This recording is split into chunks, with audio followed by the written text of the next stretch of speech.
Once, his roar shook the heavens. His presence sent wildebeests running, his eyes glowing embers of ancient power. But what if I told you the king of the jungle is now a refugee in his own kingdom? Every 15 minutes, a lion disappears from the wild. In just the past century, we've lost more than 90% of the world's lions. Think about it. The mighty lion, worshipped, feared, crowned in our stories, is now outnumbered by elephants and even by some endangered bird species. This is not just a documentary.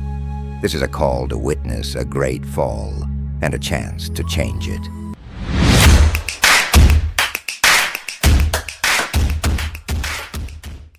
Let's go back in time, way back, around 2 million years ago. In the open plains of Africa, a big cat began to rise. From a common ancestor that it shared with jaguars, tigers, and leopards, evolved the Panthera leo. Early lions were bigger, bulkier, and roamed far beyond Africa, into Europe, the Middle East, and even the Indian subcontinent. Fossil evidence suggests lions once lived as far north as the UK. Prehistoric humans even painted lions on cave walls in Lascaux, France, thousands of years ago. These weren't just beasts. They were symbols of awe and mystery.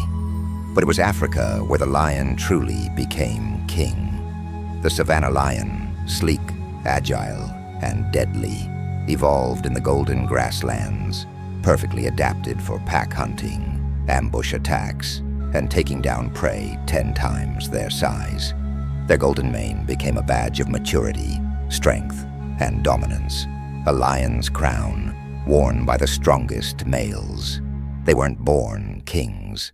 They fought, tooth and claw, to earn it. Humans have always had a complex relationship with lions. In ancient Egypt, lions were sacred symbols of power and protection. The war goddess Sekhmet, depicted as a lion-headed woman, represented both healing and destruction. In Mesopotamia, royal carvings show kings slaying lions in ritual hunts, not for meat, not for need, but as a performance of dominance over the wild. In Rome, lions were dragged into colosseums, pitted against gladiators and other animals. They were made to die for sport, blood on sand. The audience cheered as the king of beasts was reduced to a spectacle. But not all was bloodshed. In India, the lion became the national emblem, appearing on Ashoka's pillar and Indian currency. The Asiatic lion, smaller but just as majestic, roamed the forests of Gujarat and beyond. From gods to gladiators, from currency to coats of arms, the lion became a symbol of nobility, courage, and strength in almost every human culture. But symbolism didn't save them from bullets. Imagine an African savanna without lions. Seems peaceful, right? But it's not. Lions are keystone predators. Their presence balances the entire ecosystem. Without lions, herbivore populations like zebra, buffalo, and wildebeest grow unchecked. These animals overgraze the grasslands. Overgrazing leads to soil erosion, which leads to fewer plants, fewer insects, and ultimately, collapse. Even prey animals behave differently in lion-free zones. They become bolder, venture too far, eat too much. Lions don't just kill. They shape behavior, enforce discipline in nature's law. Their hunting patterns help cull the weak and sick, keeping gene pools healthy and disease in check.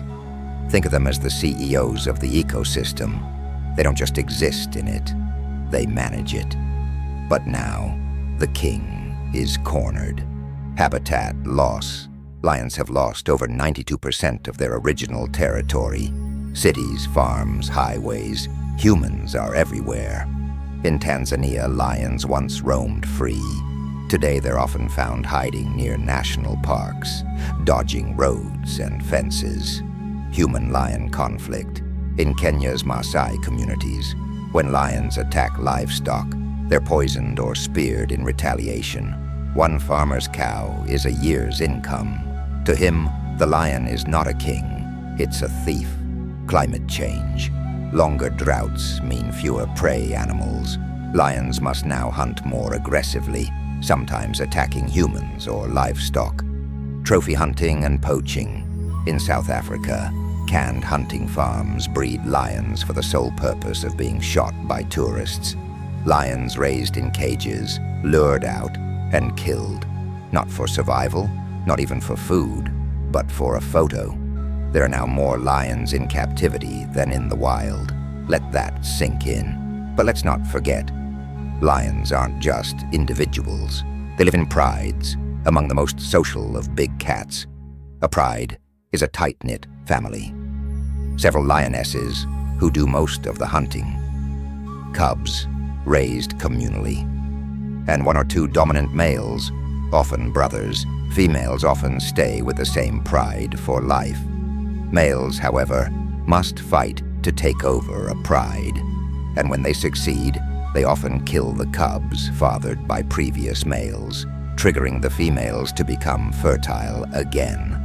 It's harsh, but it's nature's way of ensuring that the strongest genes survive. But what happens when pride structures are interrupted by humans? When adult males are hunted, or when females are separated? You don't just kill a lion, you shatter a family. If lions disappear, Africa will never be the same again. Without their top predator, ecosystems collapse, tourists stop coming, local economies fail, entire cultures that revere lions lose their living symbols. The loss of lions will be felt not just in Africa, but across the biodiversity web of Earth. In many ways, lions are like the heartbeat of the wild. If they stop roaring, it means something much deeper has gone wrong. But all is not lost. Across Africa and Asia, incredible efforts are underway. In Kenya's Lion Guardians program, Maasai warriors are trained to protect lions instead of hunting them. They now use GPS collars, track movements, and warn villagers before lions get close. In India, the Gir forest is now a protected reserve. The Asiatic lion population has risen from just 12 lions in the 1900s to over 600 today. In Botswana and Namibia, ecotourism initiatives empower local communities to benefit financially by preserving lions, not killing them. And globally, you can help too. You don't have to go to Africa to make a difference. Here's how you can help the lion roar again. Support organizations like Panthera, Born Free Foundation, and Lion Recovery Fund. Don't participate in tourist activities that promote lion petting or canned hunting. Educate others. Share this video. Start conversations. Reduce your carbon footprint. Climate affects their world too. Speak up, because silence is deadly. In the end, the lion story is not about extinction. It's about awakening, about rising again. The king of the jungle is not gone yet. But he needs an army, not of warriors, but of believers. Will you fight for his throne? Or let the silence swallow the roar? Like us, share, subscribe for more stories that matter.